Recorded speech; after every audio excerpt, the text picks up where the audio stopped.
Hello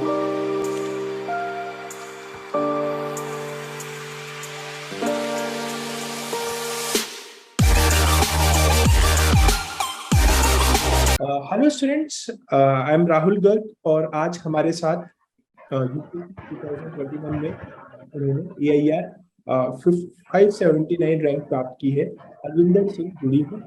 Harvinder, आपका बहुत बहुत स्वागत है हमारे यूट्यूब चैनल पर। और first of all congratulation on cracking this prestigious exam. Thank you. Actually, my name is Harshivani Singh. Okay okay, by mistake मैंने हर्षिवानी। हाँ जी। तो मैम स्टार्ट करते हैं। वाई यूपीएससी, मतलब आपने यूपीएससी क्यों चूज किया? या तो यूपीएससी एक्चुअली मेरे फादर का सपना था, तो उन्होंने कभी बचपन में बता दिया था कि ये यूपीएससी के द्वारा हम आईएएस आईपीएस ये सब बन सकते हैं। तो वो कहीं बचपन में था, लेकिन वो फिर भूल गई क्योंकि फिर बड़ी हुई, फिर रुझान साइंस की तरफ था तो इधर आ गई। लेकिन फिर लगा कि जब कुछ अच्छा करने, जब कोई हम करियर चूज करते हैं तो आई थिंक बहुत सारे फैक्टर्स को दिमाग में रखते हैं। और आई थिंक यूपीएससी एक ऐसा प्लेटफॉर्म देता है हमें जो आई थिंक और कोई सर्विसेज शायद नहीं दे पाती। बहुत ही अनपैरेलल्ड प्लेटफॉर्म है, आपको अपॉर्चुनिटीज बहुत ज्यादा मिलती हैं, आप बहुत डायरेक्ट इम्पैक्ट डाल सकते हैं अपनी सर्विसेज के द्वारा। तो वो एक रीजन रहा। तो बस, और घर का एक सपना था जो पूरा करना था, तो ये सारे कारण रहे। वीडियो को पूरा देखने से पहले एक इम्पोर्टेंट अनाउंसमेंट करने के लिए मैं सब लोगों के साथ जुड़ा हूं। ये इम्पोर्टेंट अनाउंसमेंट है। हम लोग आप लोगों के लिए एक फ्री मेंटरशिप प्रोग्राम लेकर आए हैं। यहाँ इस फ्री मेंटरशिप प्रोग्राम में आप लोगों को पर्सनलाइज मेंटरशिप मिलेगी, ग्रुप मेंटरशिप मिलेगी, आपको नोट्स मिलेंगे, पीडीएफ मिलेगी, करंट अफेयर्स मिलेंगे, प्रैक्टिस सेट मिलेंगे, एमसीक्यूज वगैरह सॉल्विंग के लिए आपको डाटा मिलेगा, डिटेल प्लान मिलेगा, मोटिवेशन सेशंस भी रहेंगे, स्ट्रेटेजी वीडियोस भी रहेंगे और हम आपको टॉपर से कनेक्ट भी करेंगे। अभी तक हम मतलब बहुत सारे टॉपर से आप लोगों को कनेक्ट कर चुके हैं, लेकिन अगर आप इस फ्री मेंटरशिप प्रोग्राम का हिस्सा बनना चाहते हैं तो डिस्क्रिप्शन बॉक्स में टेलीग्राम चैनल का लिंक है। इस टेलीग्राम चैनल के लिंक पे जाके आप ज्वाइन कर लें और वहां पे आपको डिटेल जो है मिलती रहेगी।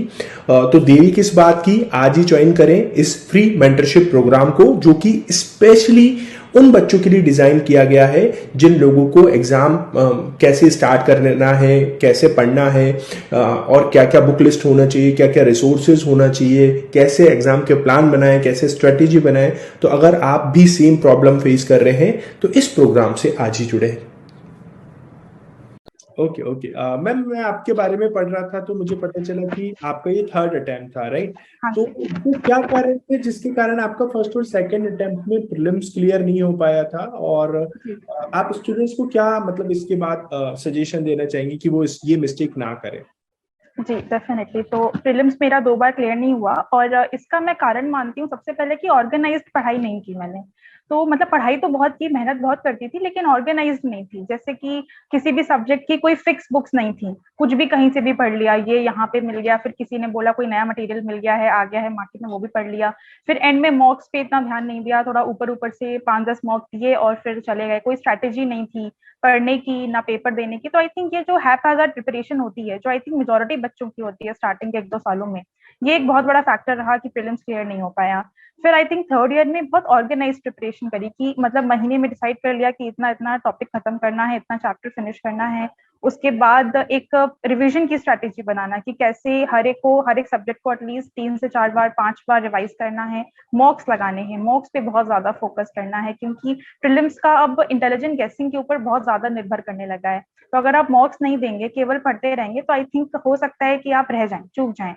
तो मॉक्स पे ध्यान दिया, फिर उसको भी एनालिसिस किया कि भाई मॉक में क्या गलत हो रहा है, कैसे हो रहा है, उस पर पढ़ाई करी। I think that led to me कि मैंने इस बार क्लियर कर लिया अच्छे से। Okay okay okay. अभी जैसे कि देखने को मिल रहा है कि सी सेट में काफी प्रॉब्लम स्टूडेंट्स को आ रहा है और 2022 में भी बहुत सारे स्टूडेंट्स का जो है सी सेट क्लियर ना होने के कारण एग्जाम रुक गया है। तो आपके अकॉर्डिंग सी सेट की क्या स्ट्रेटेजी होना चाहिए जिस हिसाब से यूपीएससी का भी ट्रेंड चेंज हो रहा है, तो वो स्टूडेंट्स को उसमें हेल्प होगा? जी, इस बारे में बिल्कुल बात करना चाहूँगी, क्योंकि थैंकफुली क्या था ना कि मैं एसएससी की प्रिपरेशन साथ में कर रही थी, तो मेरा थोड़ा-सा मैथ्स और ये सब चल रहा था साइड में। लेकिन आई नो कि पेपर टफ होता जा रहा है। अगर हम 17 के पहले के पेपर देखें तो वो बिना आप एक शायद अगर आप ज़्यादा देखेंगे भी नहीं, पेपर करके नहीं जाएँगे तो भी शायद आप पासिंग मार्क्स तो लेके आ ही जाएँगे। लेकिन 18 के बाद से पेपर डिफिकल्ट हो रहा है। तो आप या एक तो निर्धारित कर लीजिए कि आप मैथ्स में अच्छा स्कोर कर सकते हैं या इंग्लिश में। आइदर ऑफ द टू में अगर आप अच्छा कर सकते हैं तो उस पे ज्यादा फोकस कीजिए, क्योंकि एट द एंड आपको केवल 67 मार्क्स चाहिए। तो हो सकता है कोई बच्चा है उसकी इंग्लिश अच्छी है, तो उसे मैथ्स में बहुत अत्यधिक मेहनत करने की जरूरत नहीं है, एंड वाइस वर्सा। तो ये आपने डिसाइड कर लिया, उसके बाद आपको थोड़ा बहुत प्रीवियस ईयर पेपर और स्पेशली 2018 के बाद के जो आ रहे हैं वो जरूर लगाएं, थोड़े बहुत सवाल प्रैक्टिस करके जाएं। मतलब सीसैट को लाइटली बिल्कुल भी नहीं लें। अब ये वो पेपर नहीं रहा है कि 5 साल पहले लोग बिल्कुल पढ़ के नहीं जाते थे और चले जाते थे और 100 के ऊपर स्कोर करते थे। तो आई थिंक थोड़ा बहुत मॉक्स देंगे, क्योंकि ये पूरा एक साल कॉस्ट कर सकता है आपको। और ये बहुत दुखद होता है कि बच्चों का जीएस में प्रीलिम्स में आराम से क्लियर हो जा रहा है, लेकिन सीसैट में अटक जाते हैं। तो ऐसे मतलब ऐसा हो ही ना, इसलिए पहले से प्रिपेयर कर लें। आई थिंक ये रहेगा। ओके ओके मैम, मैथ्स के लिए क्या स्ट्रेटेजी होना चाहिए, मतलब सीसेट में मैथ्स मैथ्स के लिए, हाँ जी, मैथ्स के लिए मेरे हिसाब से ये है कि कुछ 5-6 टॉपिक्स आप फिक्स कर लो। रेशियो, प्रोपोर्शन हुआ, एवरेज हुआ, या जो भी आपको लग रहा है कि ये थीम रिपीट हो रही है, और बस उन्हीं को थोड़ा प्रैक्टिस करो। मैथ्स इज समथिंग जो आपको क्वेश्चंस करके ही आएगी।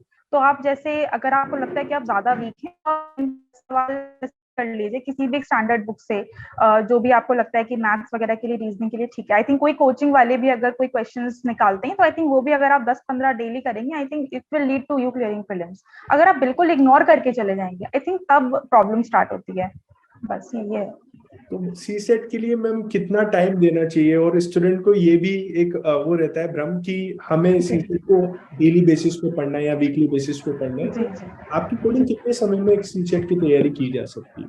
हाँ जी। तो मेरे हिसाब से थोड़ा सा इंडिविजुअल सवाल है। कोई स्टूडेंट हो सकता है जिसका मैथ अच्छा हो, कोई इंजीनियर रहा हो, तो आई थिंक उसको थोड़ा कम समय लगेगा। तो अपने हिसाब से आपको असेस करना है। लेकिन अगर मैं एवरेज बताऊं तो आई थिंक प्री से 3-4 महीने पहले जब आप प्री फोकस पढ़ाई कर रहे हैं, तब आई थिंक आप हर दिन आधा 1 घंटा निकाल सकते हैं, अगर आपको लग रहा है कि आपको ज्यादा जरूरत है। अगर आपको कम जरूरत है तो फिर आप इसको ऑल्टरनेट कर दें, फिर और कम है तो आप इसको वीकली कर दें। तो डिपेंडिंग ऑन द नीड, लेकिन इग्नोर नहीं करना है। बस ये है। Okay okay okay ma'am, prelims के लिए आपकी क्या अटेम्प्टिंग स्ट्रेटेजी थी? आपने किस तरीके से क्वेश्चंस को अटेंड किया, तो वो भी हम जी जानना चाहें। जी, डेफिनेटली। इनफैक्ट प्रीलिम्स की जो अटेम्प्ट करने की स्ट्रैटेजी है वो उतनी ही जरूरी है जितनी जरूरी आप मतलब पूरा पढ़ाई वगैरह करना समझते हैं। क्योंकि अगर आपके स्ट्रैटेजी सही नहीं है तो क्या होगा, कई बार आप वहां पर फंबल हो जाएंगे। आप हो सकता है ज्यादा मार्क कर दें, 95 98 कर दें, जहाँ पे आपका 80 पे आपका कंफर्टेबल स्कोर आता है। तो इसके लिए स्ट्रैटेजी डेवलप करना बहुत जरूरी है। तो मेरा ये रहता था कि मैं 3 बार में पेपर अटेम्प्ट करती थी। पहले बार में केवल उनको जो मुझे 100% आते हैं। तो मैं एक मार्किंग स्ट्रैटेजी यूज करती थी। मैंने पिछले साल के टॉपर्स हैं अक्षर जैन सर, इन सबसे सीखा था। तो मैंने देखा कि वो लोग एक मतलब टिक का साइन लगा देते थे जो उन्हें कंफर्म आता है, फिर एक सर्कल मार्क कर देते थे जहां पे उन्हें लगता था कि 2 में डाउट हो रहा है, और जहां पे उन्हें लगता था कि ये तो होगा ही नहीं, तो वहां पे दोबारा आना ही नहीं, उसको तुरंत आप क्रॉस कर दो। तो मतलब 8 से 10 सवाल ऐसे होंगे जो लगेगा कि इसमें तो कुछ हो ही नहीं सकता। तो इस तरह से पहली बारी में जो कंफर्म आता है वो कर लिया और मार्क कर लिया हर क्वेश्चन को। फिर मैं ओएमआर भर लेती थी जो अपने कंफर्म वाले हैं वो। उसके बाद जब सेकंड इटरेशन करूंगी तब वो अटेम्प्ट करूंगी जिसमें 2 एलिमिनेट हो जाएंगे। तो इस तरह से मैं तीसरे अटेम्प्ट में वो करती थी जिसमें मैं एक ही एलिमिनेट कर पाती थी। तो ये मेरी स्ट्रैटेजी रहती थी, और इससे मेरा ये रहता था कि मुझे पता चलता था कि अच्छा अगर मैं 85-90 करती हूँ तो मेरा इतना स्कोर पहुंच जाता है। तो एग्जाम टाइम में भी आपको पता रहेगा कि अच्छा मैं इतना करके आई हूँ, तो इतना करके आया हूँ, तो मेरा हो जाएगा। तो I think that is very important. Okay ma'am, ma'am यहाँ से ये भी पता चलता है कि जो एमसीक्यू मतलब जो प्रैक्टिस है वो काफी इंपॉर्टेंट हो जाती है। तो आपने इसके लिए कितनी प्रैक्टिस की थी, और प्रैक्टिस की इम्पोर्टेंस क्या है, मतलब जी प्रीलिम्स के लिए? जी, प्रैक्टिस की तो बहुत ज्यादा इंपॉर्टेंस है। मैं इस पे जितना एम्फसाइज करूँ उतना कम है। इनफैक्ट जो पिछले 2 साल मेरा प्रीलिम्स क्लियर नहीं हुआ, उसका मेजर रीजन यही था कि मैंने मॉक्स की प्रैक्टिस नहीं की थी। इस साल मैंने आखिरी के 2-2.5 महीने में केवल प्री फोकस्ड पढ़ाई करी है, और मैंने केवल टेस्ट दिए हैं। तो लगभग मैंने आई थिंक 60 के अराउंड मॉक दिए थे। तो मैं मतलब कोचिंग, किसी भी कोचिंग का फुल लेंथ टेस्ट उठा लेती थी और वो उसको करके खुद से ही चेक करती थी। लेकिन इससे ये हुआ कि एंड में जब मतलब पूरे 60 दिन हो गए, 60 टेस्ट मैंने दे दिया, तो मुझे पता था कि हाँ मैंने इतना बड़ा क्वेश्चन बैंक बना लिया है, इतने सारे क्वेश्चंस मैंने कर लिए हैं। तो मुझे लग रहा था, कॉन्फिडेंस आ जाता है कि हाँ शायद इस बार हो सकता है। तो प्रैक्टिस का की इंपॉर्टेंस बहुत है। बच्चों को मैं अभी से बोलूंगी कि आप जो भी पढ़ रहे हैं, अगर आप उसको रिवाइज नहीं कर रहे हैं, प्रैक्टिस नहीं कर रहे हैं, तो उसका कोई बेनिफिट नहीं होगा एट द एंड, क्योंकि क्वेश्चन आपको वहाँ पे बोल के नहीं पूछेगा कि आपको ये आता है कि नहीं, वो वहाँ पे आपको मार्क करना है, आपको प्रैक्टिस होनी चाहिए। मेंस में तो इनफैक्ट बहुत ज्यादा ही रोल है, तो उसके बारे में बाद में बात करेंगे, बट प्रीलिम्स में भी बहुत इंपॉर्टेंट रोल है प्रैक्टिस का। तो मॉक जरूर प्रैक्टिस करें, बिल्कुल आलस ना करें। एंड आई थिंक एक अप्रोप्रिएट आपको नंबर पता चल जाएगा प्रैक्टिस के द्वारा, और आई थिंक एग्जाम में वही फॉलो करें कि उतना ही रन करना है, और आपका हो जाएगा फिर सिलेक्शन। ओके, यहाँ से एक मैम क्वेश्चन ये भी अराइज होता है कि प्रीलिम्स के लिए आपकी क्या स्ट्रेटेजी रही थी, क्या प्रीलिम्स और मेंस को अलग अलग पढ़ना चाहिए, क्योंकि जी हर का एक अलग तरीका होता है, लेकिन जी स्टूडेंट क्या गलती करते हैं कि प्रीलिम्स को अलग पढ़ते हैं, मेंस को अलग करते हैं, तो इसमें आपका क्या व्यू है? जी। मेरा था कि मुझे प्री और मेंस की इंटीग्रेटेड पढ़ाई करनी है, क्योंकि कोई कोई मतलब नहीं बनता कि अगर आप प्री की अलग पढ़ाई करें, मेंस की अलग पढ़ाई करें, और पॉसिबल भी नहीं है कि प्री के बाद आप पूरा का पूरा मेंस लेके बैठ रहे हैं। तो इंटीग्रेटेड पढ़ाई करें, क्योंकि बहुत सारे सब्जेक्ट्स कॉमन हैं आपके। लेकिन इसमें आप स्मार्ट क्या कर सकते हैं कि जैसे अगर मैं 1 साल का प्लान बताऊं, तो 1 साल के बाद अगर एग्जाम लिखने वाला है, 23 का पेपर देने वाला है, तो अभी बहुत सही समय है आपका ऑप्शनल एक तो करने का, आप ऑप्शनल अभी कर सकते हैं। उसके अलावा जीएस पेपर्स में आप अपना शुरू कर दीजिए, बेसिक बुक्स जो हम कर रहे हैं। फॉर एग्जांपल अगर आप पॉलिटी उठा रहे हैं, तो पॉलिटी में कई लोग क्या करते हैं, सरकारी या कमीशन वाला पोर्शन छोड़ देते हैं, क्योंकि वो मेंस का पार्ट है, कई बार प्री में नहीं आता। हालांकि अभी के कुछ साल के प्री में पेपर में वो भी आ गया है। तो आप वो सारे चैप्टर अभी कर लीजिए। ज्योग्राफी थोड़ा सा ऐसे पढ़ लें कि थोड़ा सा आंसर भी आप लिख पाए, मतलब केवल ऊपर ऊपर की फैक्चुअल नॉलेज ना हो, थोड़ा सा डीप में पता हो, कि अगर कोई बोले कि वॉल्केनिक फॉर्मेशन कैसे होता है, तो अपन 1 पेज का आंसर लिख पाए। बस इतना ही अगर आप करेंगे, तो ये प्री के सब्जेक्ट्स भी कवर हो रहे हैं, और आपको मेंस का हिसाब से भी थोड़ा बहुत लिखना आ रहा है। तो बस इतना करें। उसके बाद आई थिंक ऐसे करेंगे तो इंटीग्रेटेड पढ़ाई का बेनिफिट ये है कि आपको प्री और मेंस के दौरान बीच में बहुत टेंशन नहीं रहेगी। अगर आप प्री का अलग और मेंस का अलग पढ़ेंगे, तो उस समय आप बहुत स्ट्रेस में होंगे, और उसकी वजह से आपका शायद फिर मीन्स बिगड़ जाए। तो इसलिए स्टार्टिंग में लेके चलें, दोनों को इंटीग्रेटेड लेके पढ़ाई करें। किताबें वही हैं, तो आई डोंट थिंक कि बहुत सेंस बनता है अलग अलग पढ़ाई करने का इन दोनों के लिए। Okay okay. तो आपका मैम डेली स्केड्यूल क्या रहता था जब आप प्रिपरेशन करते थे, तो क्या स्केड्यूल रहता था? जी, एक्चुअली मैंने तो इसको अपना फुल टाइम जॉब ही मान लिया था, तो मैं और कुछ नहीं करती थी, थोड़ा 1 आध घंटा रिलैक्स करती थी, दैट्स इट। तो मेरा एवरेज 8 से 9 घंटे रहता था। फिर मतलब मेरा एक शेड्यूल होता था कि मुझे एक शेड्यूल को फॉलो करना है, जो मैंने बनाया हुआ है, टाइम टेबल होता था मेरा, एक दिन पहले बना लेती थी। तो अगर वो फॉलो करने में मुझे हो सकता है किसी दिन 2 घंटे एक्स्ट्रा भी देना पड़ रहा है, या कभी कुछ घर पे काम आ गया, तो हो सकता है कि 2 घंटे कम पढ़ाई हो, तो ये एवरेज होता रहता था। लेकिन अमूमन 8 से 9 घंटे। तो लाइक सुबह से सबसे पहले न्यूज़पेपर पढ़ना होता था मेरा, 1 घंटे का, एक 1.5 आवर मैक्सिमम, उसके थोड़ा सा नोट्स निकाल लिए। उसके बाद मेरा रहता था कि थोड़ा एक जीएस का 3-4 घंटे का सेशन लगा लूँ, तो 3-4 घंटे जीएस पढ़ लिया। फिर ऑप्शनल पढ़ लिया 3-4 घंटे का। उसके बाद थोड़ा सा मैप वर्क को मैं अलग से टाइम देती थी कि थोड़ा 1 घंटा मैप को दूं, क्योंकि उससे ये रहता है कि अपन को मेंस में भी हेल्प होती है, कि थोड़ा सा आप ड्रॉ करना आ जाएगा। उसके अलावा प्री में को अगर मान लीजिए कोई क्वेश्चन आ गया कि ये रीजन इसको मैच करना है, जो कई बार आ जाता है, ब्लैक सी के आपको बता देते हैं कि मैच करो, तो इसमें हेल्प हो जाती है। तो मैप वर्क में डेली लगभग 20 मिनट, 30 मिनट, 1 घंटा, डिपेंडिंग ऑन कि कितना सीरियस टॉपिक समय चल रहा है, उसके हिसाब से मैं करती थी। और एंड में कभी कभार मन हुआ तो रिविजन। इस तरह से मेरा पूरा डे पैक रहता था 8 से 9 घंटे के आसपास। Okay ma'am. इसके बाद मैम मेंस की तरफ बढ़ते हैं कि मेंस के लिए आपकी क्या स्ट्रेटेजी थी, और उसको आपने कैसे मैनेज किया? जी। तो मेंस के लिए सबसे ज्यादा मुझे लगता है इम्पोर्टेंट है आंसर राइटिंग, उसको बिल्कुल निगलेक्ट नहीं करना है। आई थिंक वही एक कारण रहा कि मेरा प्री के बाद तुरंत मेंस हो गया, मेंस में मैं नहीं रुकी। तो सबसे इम्पोर्टेंट है बच्चे आंसर राइटिंग करें। आई थिंक एक बार अगर आपका सिलेबस थोड़ा बहुत कवर हो जाता है, आपने एक बार सारी बेसिक बुक्स पढ़ ली, किताबें पढ़ ली, आपको आइडिया है कि प्रीवियस ईयर क्वेश्चन किस टाइप के आते हैं, तो थोड़ा सा आंसर राइटिंग शुरू करते हैं। वेट ना करें कि पूरा सिलेबस हो जाएगा, सब कुछ हो जाएगा तब शुरू करेंगे, ऐसा दिन कभी नहीं आता। तो जैसे आपने हिस्ट्री पढ़ ली, आपने स्पेक्ट्रम पढ़ ली, तो आप क्या करें, प्रीवियस ईयर क्वेश्चन देखें कि अच्छा इस पे ये सवाल आया है, और उसको लिख के अटेम्प्ट करके देखें कि अच्छा ठीक है, इसमें मैंने 1 पेज 1.5 पेज लिख दिया। आप उसको सेल्फ इवेल्युएट कर सकते हैं, या फिर अगर आपको भी मेंटोर है तो और अच्छा है, आप उनसे इवेल्युएट करवा लीजिए।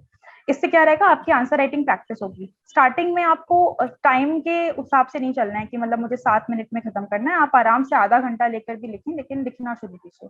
उसके बाद सेकंड इंपॉर्टेंट थिंग है रिविजन और नोट्स, क्योंकि अगर आपके नोट्स नहीं होंगे तो आप रिवाइज नहीं कर सकते मेंस को। मतलब मेंस में कई चीजें ऐसी होती हैं जो आपको एक किताब में नहीं मिलती, जैसे इंटरनल सिक्योरिटी है, डिजास्टर मैनेजमेंट है, या बहुत सारे छोटे छोटे टॉपिक्स हैं जो आपको नोट्स बनाने ही होंगे, विमेन है, रीजनलिज्म है।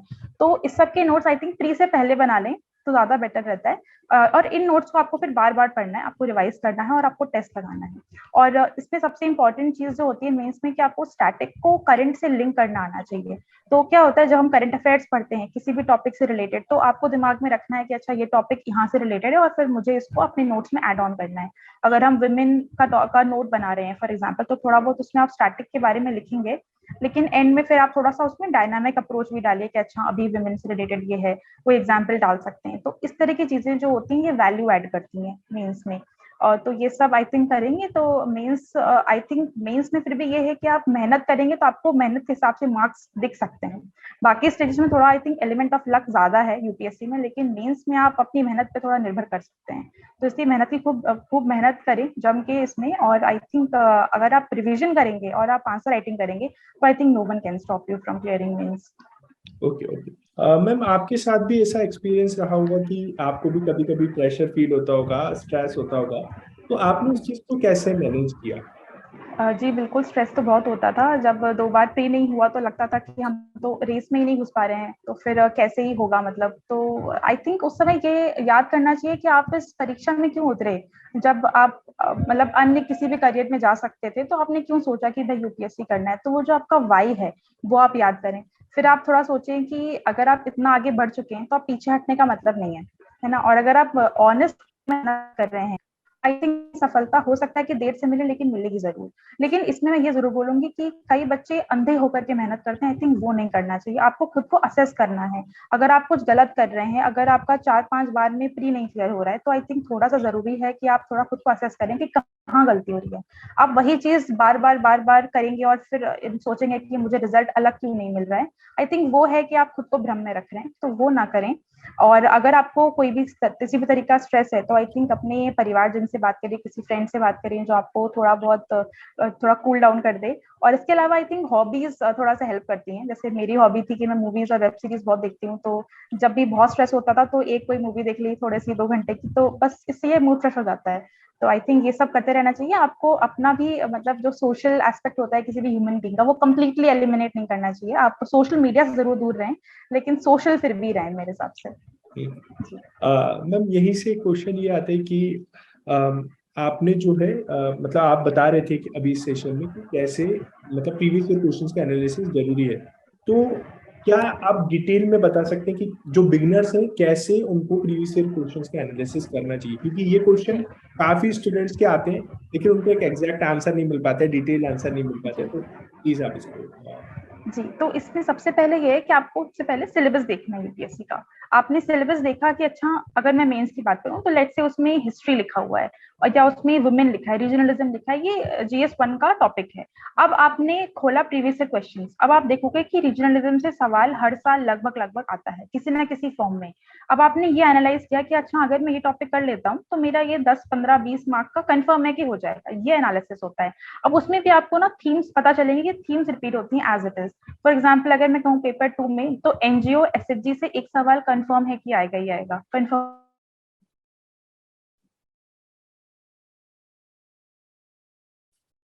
क्वेश्चन आता है। इंटरनल सिक्योरिटी और आपका डिजास्टर मैनेजमेंट से एक एक सवाल कंफर्म है। तो आई थिंक ये एनालिसिस जो होता है या जब बच्चे करेंगे तो उन्हें कॉन्फिडेंस आएगा कि अच्छा अगर ये मैंने 5 थीम्स कर ली तो ये 5 सवाल कंफर्म है। और वो 5 सवाल आपको बस प्रिपेयर ही तो करना है, क्योंकि आपको पता है कि इस टॉपिक पे सवाल आने वाला है। तो आप बस एक पेपर उठाएं, आप उसके नोट्स बनाएं। अगर आपको फॉर एग्जाम्पल रीजनलिज्म की मैं बात करूं, आपको अगर उसका नोट निकालना है, आपने डेफिनेशन लिख दी, आपने जो भी बॉडी में अपन पढ़ते हैं स्टैटिक वो पढ़ लिया और आपने कुछ रिसेंट एग्जाम्पल लिख दिया, बस आपने इतनी प्रिपरेशन करी और ये आपको एकदम 10 या 15 नंबर दे देगा। तो आई थिंक ये स्मार्ट तरीका होता है पढ़ने का। अदरवाइज अगर आप केवल एक टॉपिक को पढ़ने लगेंगे बिना पीवाईक्यू के एनालिसिस के, तो आप कितना भी पढ़ लें कोई अंत नहीं है किसी भी टॉपिक का, राइट। तो इसीलिए पीवाईक्यू के साथ आप अगर सिलेबस को कोरिलेट करेंगे तो आपको पता चलेगा, आपका सिलेबस बहुत नैरो डाउन हो जाएगा एक्चुअली कि अच्छा मुझे ये तो पढ़ना है लेकिन मुझे इसमें केवल ये थीम पकड़नी है बस। तो आई थिंक इस तरह से हेल्प होती है। और ये एक्सरसाइज प्री के लिए भी बहुत ज्यादा जरूरी है, क्योंकि प्री में भी ऐसा होता है कई बार। अभी तो इस साल का पेपर बहुत ज्यादा वियर्ड होता जा रहा है, हर साल इनफैक्ट हो रहा है, लेकिन फिर भी 10-15 साल के पेपर अगर आप करके जाएंगे तो कई बार उसमें भी थीम में पता होती है। जैसे कि पॉलिटी और इकोनॉमी है कि ये थोड़े से शॉर्ट शॉर्ट सब्जेक्ट्स होते हैं कि अगर ये कर लिए तो शायद अच्छा स्कोर हो जाएगा।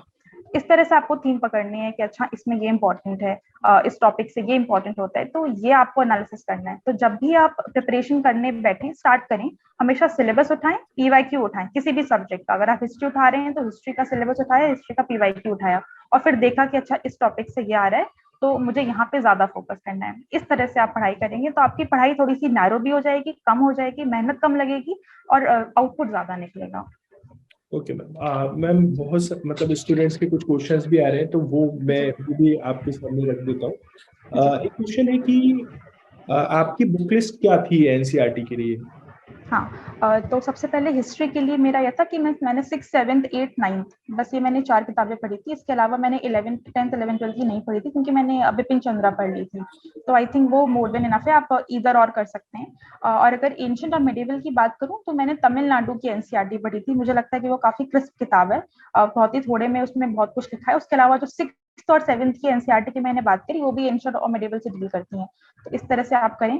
और ज्योग्राफी के लिए तो एनसीईआरटी बहुत ज्यादा जरूरी है। अगर आप एकदम बिगिनर हैं तो 6th से 12th की पढ़ सकते हैं, नहीं तो फिर 10th से 12th की तो आपको फिर याद ही करनी है, 11th 12th की तो आपको याद ही करनी है, वो एकदम आपका मेन रेफरेंस बुक्स हैं वो। तो ज्योग्राफी में एनसीईआरटीज आर वेरी इंपॉर्टेंट। उसके अलावा पॉलिटी के लिए एक एनसीईआरटी है, इंडियन कॉन्स्टिट्यूशन एट वर्क। वो काफी अच्छी एनसीईआरटी है, लेकिन वो उनके लिए रिकमेंड करूंगी जिन्होंने अभी तक लक्ष्मीकांत नहीं पढ़ी है, आई थिंक, क्योंकि अदरवाइज वो बुक मतलब ओके है, मैंने नहीं पढ़ी थी आई थिंक। उसके अलावा आई थिंक मैंने एनसीईआरटीज का मैंने इतना ही किया। हिस्ट्री, ज्योग्राफी, इकोनॉमी के लिए बहुत इंपॉर्टेंट है, पर पूरा उसी से किया है। और इकोनॉमी के लिए मैंने रमेश सिंह, संजीव वर्मा जो किताबें रेकमेंड करते हैं, ये मैंने कुछ भी नहीं पढ़ा, मैंने एनसीईआरटी करी थी और मैंने अपनी कोचिंग के नोट्स किए थे। तो आई थिंक वो आपका मोर देन इनफ हो जाएगा। ओके। यहाँ पर एक सीसेट से रिलेटेड क्वेश्चन है, वो तो मैम ने एड्रेस कर ही दिया है। मैम 2023 के लिए अभी से कैसे पढ़े? अंकित कुमार का ये क्वेश्चन। जी। और तो अभी जैसे हम अगस्त में हैं, तो आई थिंक आपका जो भी ऑप्शनल है, आई थिंक सबसे पहले आप ये कर सकते हैं कि अपने ऑप्शनल को स्टार्ट कर दीजिए। क्योंकि ऑप्शनल अगर आपका बड़ा है तो हो सकता है 4 से 5 महीने ले ले, तो ऑप्शनल स्टार्ट कर दीजिए। साथ में अगर आप एकदम बिगनर हैं तो आप एनसीईआरटी शुरू कर सकते हैं बड़े आराम से। एनसीईआरटी शुरू करें, ऑप्शनल शुरू करें, और साथ में पेपर रीडिंग, न्यूज़पेपर रीडिंग बहुत इंपॉर्टेंट है। तो 1 घंटा सुबह न्यूज़पेपर पढ़ने की आदत डाल लें। हो सकता है आपको समझ में ना आए, तो आप क्या कर सकते हैं, यूट्यूब पे कोई भी जो एक पूरा एक्सटेंड वीडियो आता है किसी भी न्यूज़पेपर का, वो आप देख सकते हैं, तो उससे हेल्प हो जाएगी। तो आपका दिन ऐसा होना चाहिए कि आपने सुबह न्यूज़पेपर पढ़ा, उसका एनालिसिस देखा, उसके बाद आपने एक एनसीईआरटी जो भी आपने डिसाइड की हुई है वो करी, और फिर आपने ऑप्शनल पढ़ा। अभी आप ये कर सकते हैं, आई थिंक 2 महीने में आपकी सारी एनसीईआरटी बड़े आराम से फिनिश हो जाएंगी। फिर आप रेफरेंस बुक्स पे आ जाएं, और साथ में आपका पैरेलली आई थिंक ऑप्शनल चलता रहेगा। तो by the end of this year I think आपका ऑप्शनल निपट जाएगा और आपकी रेफरेंस बुक की 1 या 2 रीडिंग हो जाएंगी। इसके बाद आप अगले साल से प्रैक्टिस पे आ सकते हैं, प्रैक्टिस करें आंसर राइटिंग की भी और मॉक्स की, और इस तरह से आई थिंक आप अपना पूरा ईयर प्लान करें। हमेशा रिवर्स प्रिपरेशन करें। मैं हमेशा कहती हूँ, फॉर एग्जाम्पल अभी जैसे प्रीलिम्स मई में है, तो आप ऐसे करें कि अगर आपको मान लीजिए 3 महीने चाहिए प्रीलिम्स के लिए, तो आप मार्च, अप्रैल, मई या फिर फरवरी, मार्च, अप्रैल निकाल दें। तो आपको ये डिसाइड करना है कि फेब से पहले मेरी तैयारी कैसी होनी चाहिए, तो आप उल्टा चलें और इस तरह से एक मोटा मोटा प्लान करें। तो इस तरह से करें। यहाँ पर एक स्टूडेंट का क्वेश्चन है सबमिट का कि मैम आपने पढ़ाई के लिए बुक्स के अलावा और क्या इंस्ट्रूमेंट यूज किए हैं? लैपटॉप, आईपैड यूज करते थे? हाँ हाँ, ये एक्चुअली क्वेश्चन बहुत रिलेवेंट है, लग रहा है कि रिलेवेंट है, लेकिन ये रिलेवेंट है। मुझे लगा था कि शायद फोन और लैपटॉप से पढ़ाई सही से हो रही है, लेकिन फिर मैंने टैबलेट लिया, क्योंकि क्या होता है कि कई बार हमें बहुत सारी चीजें डिजिटल फॉर्मेट में पढ़नी होती हैं जो लैपटॉप या फोन के द्वारा उतनी एक्सेसिबल नहीं है या समझ में नहीं आता। आई थिंक टैबलेट से मेरी लाइफ थोड़ी ईजी हो गई थी। तो अगर कोई इन्वेस्टमेंट आपको करना ही है तो आई थिंक लैपटॉप ज्यादा जरूरी है कि आप एक टैबलेट ले लें, क्योंकि बहुत चीजों में हेल्प करता है। आप कहीं भी टहलते घूमते पढ़ सकते हैं, कैरी कर सकते हैं इजीली, और हाईलाइट कर सकते हैं उसमें। तो मेरे 90% नोट्स तो मैं कहूँगी मेरे टैबलेट में ही है। तो I think tablet was one thing जो मैंने बहुत यूज किया। एक क्वेश्चन है कि ma'am I need to know कि इकोनॉमिक्स के लिए 11th 12th के एनसीईआरटी का कितना इंपॉर्टेंस है, बिकॉज मेनी टीचर्स ये सिर्फ बोलती हैं कि एनसीईआरटी नहीं पढ़ना चाहिए, मतलब इकोनॉमिक्स की। और सबके अलग अलग ओपिनियन भी होते हैं, क्योंकि वो सिलेबस से 10% ही मतलब मैच करता है, ऐसा मतलब रोहित ने बोला। तो मैम इसके लिए आपका क्या व्यू है? देखिए, मेरा तो पर्सनल एक्सपीरियंस रहा है कि मैंने तो एनसीईआरटी बहुत पढ़ी है। इकोनॉमी की तो मैं बताऊं आपको, 11th वाली जो है हमारी ब्राउन कलर की किताब है छोटी सी, और जो हमारी मैक्रो है वो मैंने बहुत ज्यादा बार पढ़ी है। और ये जरूर हुआ है, हो सकता है कि मतलब मेंस में बहुत ज्यादा हेल्प नहीं करती है वो किताब, लेकिन आई थिंक प्री के लिए फिर भी सफिशिएंट है। लेकिन इसके अलावा मैं कहूंगी कि आप केवल इस पर निर्भर नहीं कर सकते, आपको इसके साथ कोई ना कोई मटेरियल एक और लेना ही पड़ेगा। लेकिन आप एनसीईआरटी स्किप ना करें फिर भी, क्योंकि ये एक सरकारी एग्जाम है। सरकारी एग्जाम में एनसीईआरटी की भूमिका कभी खत्म नहीं हो सकती मेरे हिसाब से। तो आप जरूर पढ़ें इसके अलावा, लेकिन इसको कॉम्प्लीमेंट जरूर करें। जैसे कि मैंने वाजीराम से कोचिंग करी थी, तो मैंने वाजीराम के नोट्स पढ़े थे। अगर आप कोई कोचिंग नहीं ले रहे हैं तो आई थिंक वो रमेश सिंह और जो संजीव वर्मा जो किताबें सब लोग रिकमेंड करते हैं, आप वो कर लें, लेकिन कॉम्प्लीमेंट जरूर करें। ये है। तो नोट एक दिव्यानी का क्वेश्चन है ma'am, notes making and how to remember so many things, note making कैसे करें और हाँ कैसे जी। जी, तो जो उसका पहला प्रश्न है कि नोट मेकिंग कैसे करें, तो मैंने एक्चुअली नोट्स उनके ही बनाए थे जो मुझे कहीं पर एक जगह नहीं मिलता था। जैसे मैंने लक्ष्मीकांत के नोट्स नहीं बनाए, क्योंकि लक्ष्मीकांत अपने आप में काफी बल्कि बुक है, उसके मैं नोट्स निकालूंगी तो उसमें हर लाइन इंपॉर्टेंट है, दूसरी बुक बन जाएगी। सिमिलरली स्पेक्ट्रम है, इन सब के नोट्स नहीं बनाने। आपको नोट्स, मैंने मेनली नोट्स बनाए थे एक तो मेंस के और प्रीलिम्स के, जो डेटा हमें याद करना होता है। फॉर एग्जाम्पल जैसे कोई रिपोर्ट आ गई, तो जब न्यूज़पेपर से हमें ये सारे नोट्स बनाने होते हैं, जैसे कि मान लीजिए कोई ईज ऑफ डूइंग बिजनेस की रिपोर्ट आई है, तो वो कौन निकालता है, ये सारी चीजें आप कहीं पर लिख लीजिए। इसके अलावा कोई डेटा है, उसका आप नोट बनाइए कि अच्छा ये मतलब पॉवर्टी इतना है, हंगर इतना है, ये परसेंटेज आपको पता होना चाहिए। तो डेटा के मैंने नोट्स बनाए थे। कुछ न्यूज़पेपर से जो भी इंपॉर्टेंट चीजें मिलती थी, जो मुझे लगता था कि अच्छा ये मैं कल को मेंस में यूज कर सकती हूँ, उसका नोट मेकिंग बहुत ज्यादा इंपॉर्टेंट है। तो आप न्यूज़पेपर से ये चीजें कलेक्ट करें। उसके अलावा बुक से, जैसे फॉर एग्जाम्पल इंटरनल सिक्योरिटी जो मैंने बोला, तो उसके लिए आपको नोट मेकिंग करनी ही पड़ेगी। आपको एक जगह पे सब कुछ नहीं मिलेगा, तो आपको थोड़े बहुत, जैसे नक्सलिज्म है, इंसर्जेंसी है, इस पे आपको एक एक पेज का A4 नोट बना लीजिए। तो I think note making important इसलिए भी हो जाती है क्योंकि अगर आप मेंस के पेपर देखें जिस तरीके से वो होते हैं, तो आप रिवाइज ही नहीं कर पाएंगे। आप सारी किताबें लेके जाएंगे, आप 2-4 घंटे का समय मिलता है, दो पेपर एक दिन में होते हैं, तो आई थिंक आप रिवाइज नहीं कर पाएंगे। तो नोट्स इस हिसाब से बनाएं, थोड़े से क्रिस्प बनाएं। मैं कहूंगी कि एक A4 में ट्राई करें कि एक टॉपिक पूरा का पूरा फिनिश हो जाए। तो इस तरह से आई थिंक नोट मेकिंग करें। और जो दूसरा पार्ट था क्वेश्चन का कि कैसे याद करना है, तो आई थिंक उसके लिए जरूरी है कि आप थोड़ा सा रिवाइज जितनी बार करेंगे उतनी बार आपको, पहली बार में तो होगा कि आपको शायद 10% ही रिटेन होगा। फिर आप जब बार बार रिवाइज करेंगे तो आपका रिटेंशन बढ़ता जाएगा। इसके अलावा आप अपनी कुछ स्ट्रैटेजीज डेवलप कर सकते हैं याद करने की, जैसे कि कई लोगों को यूट्यूब के द्वारा सुन के याद होता है, कुछ लोगों को लिख लिख के याद होता है, और कुछ लोगों को निमोनिक बना लेंगे तो बस याद होता है। तो आई थिंक मैंने हर तरीका अपनाया था। हिस्ट्री में तो आप कई सारे निमोनिक बनाएंगे, एंड स्पेशली ज्योग्राफी में बहुत सारे निमोनिक्स बनते हैं टू रिमेम्बर कि कौन सा सी कहाँ पड़ता है, कौन सा कंट्री कहाँ है, एंड ऑल दैट। तो इस तरह से आई थिंक आप स्ट्रेटेजीज यूज कर सकते हैं। यहाँ पे एक क्वेश्चन आदिल का ये है कि मैम, मॉडर्न हिस्ट्री के लिए स्पेक्ट्रम पढ़ना जरूरी है क्या? आई think it is very very important, और मुझे लगता है कि वो हो सकता है कि स्टार्टिंग में किसी को लगे कि वो बहुत ही खतरनाक बुक है, बड़ी है या जो भी, लेकिन आई think it is a very good, प्यारी सी किताब है। अगर आप पढ़ेंगे तो आपको एंड उससे प्यारी हो जाएगा। तो जरूर पढ़ें। अगर आपको स्टार्टिंग में हिस्ट्री से डर लगता है, तो मैं कहूंगी कि आप पहले 8th क्लास की एनसीईआरटी पढ़ लें, और उसके अलावा आप यूट्यूब पर कुछ वीडियोस देख लें। तो आई थिंक उससे आपका थोड़ा सा डर कम हो जाए, फिर आई थिंक स्पेक्ट्रम शुरू करें तो आपको वो भी अच्छी लगेगी। ओके। एक क्वेश्चन यहाँ पे ये है कि मैम, न्यूज़पेपर के अंदर क्या इम्पोर्टेंट होता है यूपीएससी में, मींस कौन से पेज कौन सा टॉपिक पढ़े? हाँ, ये बहुत इंपॉर्टेंट सवाल है। तो इसके लिए सबसे पहले आपका जो सिलेबस है वो आपकी गाइडिंग लाइट है। जो जो सिलेबस में मेंशन्ड है वो न्यूज़पेपर में इंपॉर्टेंट है। न्यूज़पेपर में सिलेबस में, सॉरी, आई थिंक बॉलीवुड नहीं मेंशन है, राइट? तो बॉलीवुड की न्यूज इंपॉर्टेंट नहीं है। आपके सिलेबस में स्पोर्ट्स नहीं लिखा है तो स्पोर्ट्स की न्यूज इंपॉर्टेंट नहीं है। इस तरह से आप फिगर आउट कर लें। कहीं पर भी पॉलिटिकल न्यूज कुछ हो रही है तो वो इतना आपके लिए जरूरी नहीं है। आपको हमेशा इशू पे मेहनत करनी है कि इशू क्या चल रहा है। न्यूज आपके लिए बहुत ज्यादा वो नहीं करती है, मैटर नहीं करती है। जैसे मैंने एग्जाम्पल भी दिया है कि अगर प्रेसिडेंट के इलेक्शंस हो रहे हैं, तो आपको क्या पढ़ना है कि अच्छा ठीक है, प्रेसिडेंट न्यूज में है, प्रेसिडेंट न्यूज में इशू आपका क्या है कि भाई प्रेसिडेंट के इलेक्शंस कैसे होते हैं, प्रेसिडेंट को कौन इलेक्ट करता है, फिर अच्छा इसका इलेक्टोरल कॉलेज क्या होता है, कौन सा आर्टिकल है जो डील करता है। इस तरह से आपको पढ़ाई करनी है। इसके अलावा जब आप न्यूज़पेपर रीडिंग एकदम बिगिनिंग लेवल पे करेंगे, बिगिनर लेवल पे करेंगे, तो हो सकता है आपको समय ज्यादा लगे। आपको नहीं समझ में आएगा कि क्या इंपॉर्टेंट है क्या नहीं, तो आप ऐसा कर सकते हैं कि आप कुछ मेंटोर्स की हेल्प ले लें जो यूट्यूब पर फ्रीली आपको बताते हैं कि कैसे न्यूज़पेपर पढ़ना है। क्योंकि ये बहुत ट्रिकी पार्ट है, मैंने भी बहुत डिलेमा फेस किया था न्यूज़पेपर रीडिंग में स्टार्टिंग में, तो इसलिए कहूंगी कि आप वो सब देखें और फिर डिसाइड करें कि आपको न्यूज़पेपर में नोट्स बनाने हैं कि नहीं, क्योंकि न्यूज़पेपर पढ़ना ही एक टास्क हो जाता है 1-1 घंटे का, तो उसमें फिर नोट मेकिंग कैसे करें। तो आई थिंक न्यूज़पेपर का नोट मेकिंग बहुत पर्सनल है। आई विल सजेस्ट कि आपको, जैसे आप जब प्रीवियस क्वेश्चंस देखेंगे मेंस के, तो आपको पता चलेगा कि अच्छा इसमें जो वो पॉइंट्स पूछ रहे हैं, मुझे इससे रिलेटेड कोई ना कोई डेटा या फैक्ट चाहिए।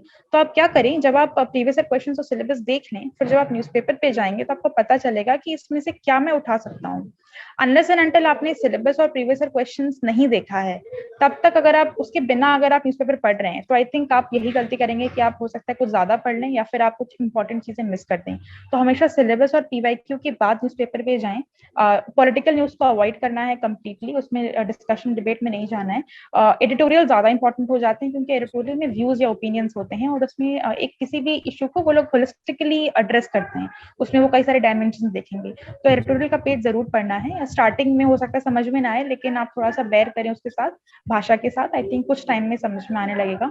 और न्यूज़पेपर के लिए जो मैं बहुत इंपॉर्टेंट चीज मेंशन करना चाहूंगी कि जब नोट मेकिंग करें न्यूज़पेपर की, तो एक अलग से एक फैक्ट की कॉपी बना लें। इसको मैंने बहुत जगह एम्फेसाइज किया क्योंकि ये मेंस में बहुत काम आती है। तो जो भी आपको नया डेटा, नया फैक्ट, कुछ भी आपको लग रहा है कि ये लाइन बहुत अच्छी है, इस लाइन को एज इट इज, ये सारी चीजें उस फैक्ट कॉपी में लिखनी है। तो इस तरह से न्यूज़पेपर को पढ़ना है और उसके नोट्स निकालने हैं। मैम यहाँ पर एक क्वेश्चन, अब मतलब मुझे लगता है कि ऑप्शनल की तरफ हम लोगों को बढ़ना चाहिए, तो आपका ऑप्शनल सब्जेक्ट कौन सा था और आपने उसकी कैसे तैयारी की? जी, तो मेरा ऑप्शनल एंथ्रोपोलॉजी था। मैंने दिल्ली में 1 साल कोचिंग करी थी उसकी। उसके बाद लेकिन जब मैं घर आ गई तो फिर मैंने स्क्रैच से फिर से अपने पूरे नोट्स बनाए, क्योंकि कोचिंग के नोट्स हो गए थे और जो हमारी जो स्टैंडर्ड बुक्स होती हैं एंथ्रोपोलॉजी की वो भी हो गई। तो मुझे लगा कि मुझे कंसोलिडेट करना है एक जगह, तो मैंने कंसोलिडेशन किया, अपने नोट्स बनाए और फिर इस तरह से मैंने तैयारी करी। ओके मैम, यहाँ पर एक क्वेश्चन ये है कि यूपीएससी सीएससी के लिए कोचिंग का कितना इम्पोर्टेंस है, मतलब क्या कोचिंग ज्वाइन करना चाहिए? इसमें मेरा ओपिनियन ये है कि हर इंसान की नीड अलग होती है। कुछ लोग होते हैं जिनको जब कोई पढ़ाता है तो आई थिंक ज्यादा अच्छे समझ में आता है। कुछ लोग होते हैं जो सेल्फ स्टडी बहुत अच्छे से करते हैं। कुछ लोग होते हैं जिनके घर में गाइडेंस काफी एम्पल अवेलेबल है, किसी के घर में कोई रिलेटिव्स हैं जो सिविल सर्वेंट्स हैं, तो आई थिंक उनको नीड थोड़ी सी कम होगी।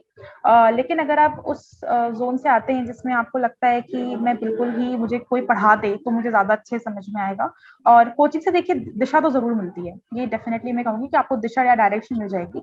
लेकिन ये भी है कि आपको कोचिंग में 100% निर्भर नहीं करना है। आप ये एक्सपेक्ट नहीं कर सकते कि कोचिंग आपको एग्जाम क्लियर करवा के दे देगी, मेहनत आपको करनी ही होगी इन एनी केस।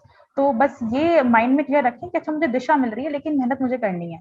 अगर ये दिमाग में क्लियर है और आप अफोर्ड कर सकते हैं कोचिंग, और आपको लगता है कि हाँ ये मुझे बेनिफिट करेगी, तो बिल्कुल कोचिंग दीजिए, क्योंकि बहुत सारे बच्चे कोचिंग लेते हैं और आई थिंक कहीं ना कहीं वो हेल्प भी करता है कुछ लोगों को। तो आई थिंक थोड़ा सोच समझ के डिसीजन ले सकते हैं। मैम यहाँ पर एक क्वेश्चन ये है कि मैंने एग्रीकल्चर से ग्रेजुएशन किया है, और एग्रीकल्चर, क्या मुझे एग्रीकल्चर ऑप्शन लेना चाहिए, क्योंकि मुझे जीएस से बिल्कुल भी रिलेट नहीं कर पाता हूँ, तो क्या मैं अपना ऑप्शन चेंज करूँ या इसी के साथ जाऊँ? हाँ, इसमें मैं 2 बातें बोलूंगी कि सबसे पहले तो आप जब भी कोई ऑप्शनल लेते हैं तो सबसे इम्पोर्टेंट होना चाहिए इंटरेस्ट। अगर आपको सब्जेक्ट में इंटरेस्ट नहीं है तो नो मैटर वो जीएस से कितना भी रिलेट करता हो, आप एट टाइम क्लियर नहीं कर पाएंगे, तो कोई फायदा नहीं है। कई बच्चे आप देखिए मैथ्स और इंजीनियरिंग ऑप्शनल लेके क्लियर करते हैं, वो तो जीएस से दूर दूर तक कहीं पर भी रिलेटेड नहीं है। एग्रीकल्चर शायद हो सकता है आपको थोड़ा जीएस 3 में फिर भी हेल्प कर जाए, है ना। तो इनफैक्ट आप देखिए अगर आपको इंटरेस्ट है, क्योंकि ऑलरेडी आपने ग्रेजुएशन किया हुआ है तो आपको काफी कुछ आता होगा, और अगर आपको उसमें इंटरेस्ट है, आपको लगता है कि आप कर ले जाएंगे, आप थोड़ा सा प्रीवियस ईयर क्वेश्चन देख सकते हैं एग्रीकल्चर के, तो बिल्कुल लीजिए। ये दिमाग में बिल्कुल मत लाइए कि ये जीएस से नहीं मिलता, बिल्कुल मत लाइए। तो केवल इंटरेस्ट पे जाइए, उसके अलावा थोड़ी बहुत गाइडेंस अवेलेबल होनी चाहिए उस ऑप्शन की। अगर एग्रीकल्चर की गाइडेंस अवेलेबल आई थिंक होगी, क्योंकि एग्रीकल्चर इतना भी वेल लेस नोन ऑप्शन नहीं है, तो आई थिंक आप बिल्कुल ले सकते हैं। ओके ओके मैम, यहाँ पर एक क्वेश्चन है प्रोजेक्टा का कि मैम एथिक्स को कैसे पढ़ें और उसकी कैसे हाँ, स्टडीज जो है उसको कैसे तैयार करें? हाँ, तो एथिक्स थोड़ा सा अलग टाइप का पेपर है।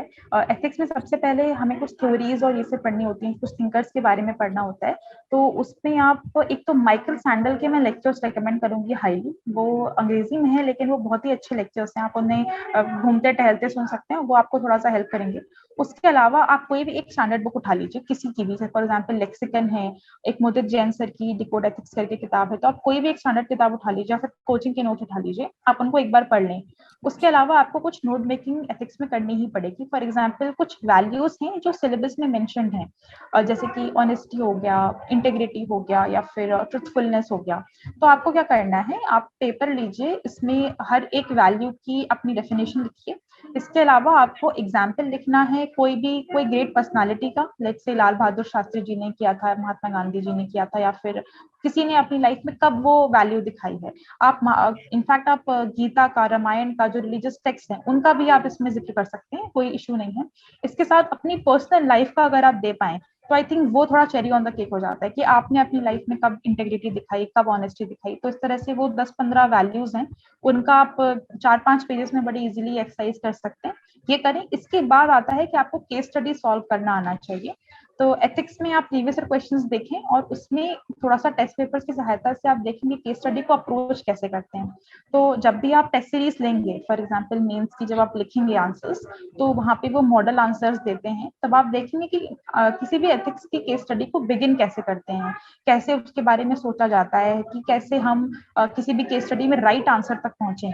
तो हमेशा बस ये रखना है केस स्टडी में कि हमेशा मिडिल पाथ फॉलो करें, कभी भी एक्सट्रीम नहीं होना चाहिए आपका आंसर की एकदम ही आपको तोड़फोड़ नहीं करनी है, कभी भी आप एकदम मॉडरेट रहेंगे तो आई थिंक इस तरह से आप एथिक्स को इजीली सेल थ्रू कर लेंगे।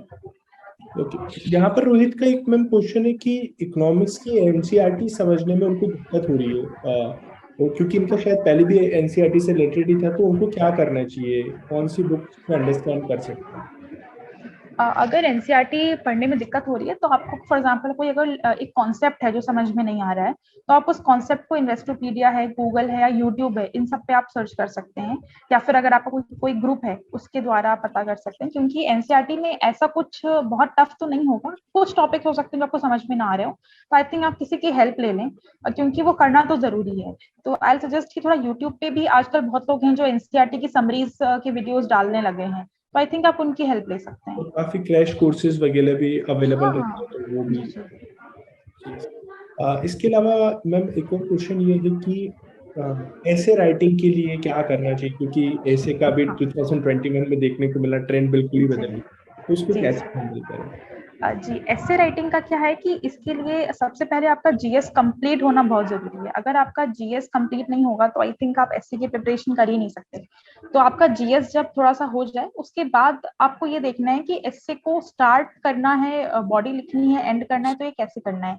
तो एस्से का एक पैटर्न होता है कि आपको जब बिगिन आप इंट्रोडक्शन करेंगे तो या तो आपको ये अच्छा सा फैक्ट चाहिए जिससे आप बिगिन कर सकते हैं, जो एकदम आपका कॉपी चेक करने वाला एग्जामिनर है वो एकदम इंट्रीग हो जाए और जो आगे पढ़ने की उसमें वो उत्पन्न हो कि भाई ठीक है मैं आगे भी पढ़ना चाहूंगा इसका इससे। तो आपको ये करना है। उसके अलावा आप किसी कोट से बिगिन कर सकते हैं। आप कुछ लोग पोएम्स लिख लेते हैं ऑन द स्पॉट, तो आप कोई पोएम बना लें। कुछ लोग स्टोरी या एनेक्डोट जिसे हम कहते हैं, एनेक्डोट बना सकते हैं। तो इस तरह से हम किसी भी ऐसे को बिगिन करते हैं, ये तरीका होता है स्टैंडर्ड तरीका बिगिन करने का। इसके बाद हम बॉडी पे आते हैं। बॉडी में हमें क्या करना है, हमें उस टॉपिक को खोलना है। तो टॉपिक को खोलने का मतलब है कि हम किसी भी टॉपिक को सोशल, पॉलिटिकल, इकोनॉमिक जितनी डायमेंशन हम सोच सकते हैं वो उस डायमेंशन में हम इसको खोलेंगे। अगर ये पॉसिबल नहीं है तो हम इसको पास्ट, प्रेजेंट, फ्यूचर खोल सकते हैं। डिपेंडिंग ऑन द टॉपिक हम ये करेंगे। इसके बाद जब हम कंक्लूड करेंगे तो अगेन वही कि हम कोई फैक्ट, स्टोरी, एनेक्डोट का हम एंड कर सकते हैं या फिर कोई कोटेशन है, इस तरह से हम उसको एंड करेंगे।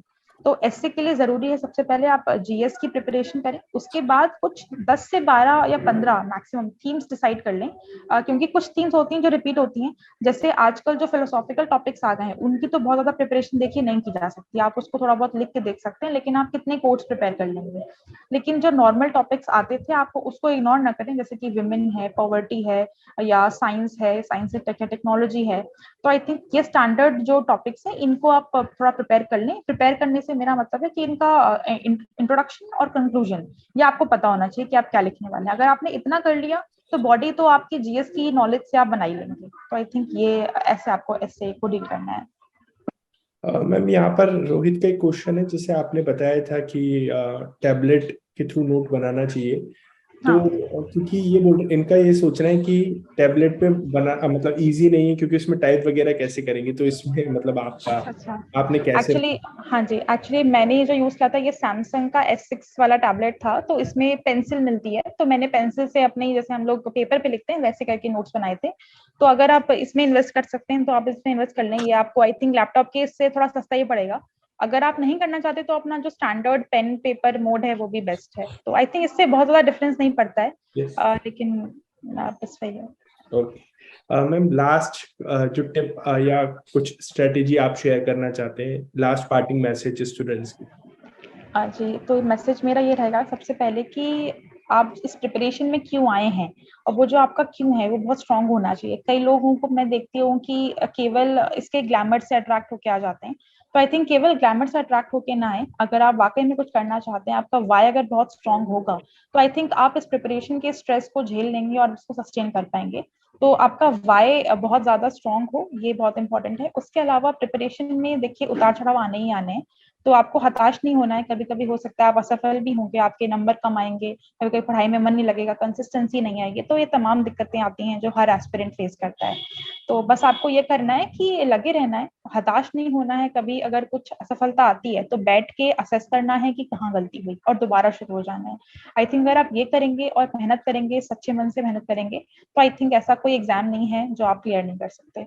सो I wish all the very best to everyone. Okay okay, Harshvani, thank you very much for attending this session और फॉर गिविंग योर टाइम। और ये हम लोग जो रिकॉर्डिंग है यूट्यूब पर भी शेयर करेंगे, तो काफी लोगों को इस सेशन से मदद मिलने वाली है। Thank you once. Thank you so much. Thank you for having me.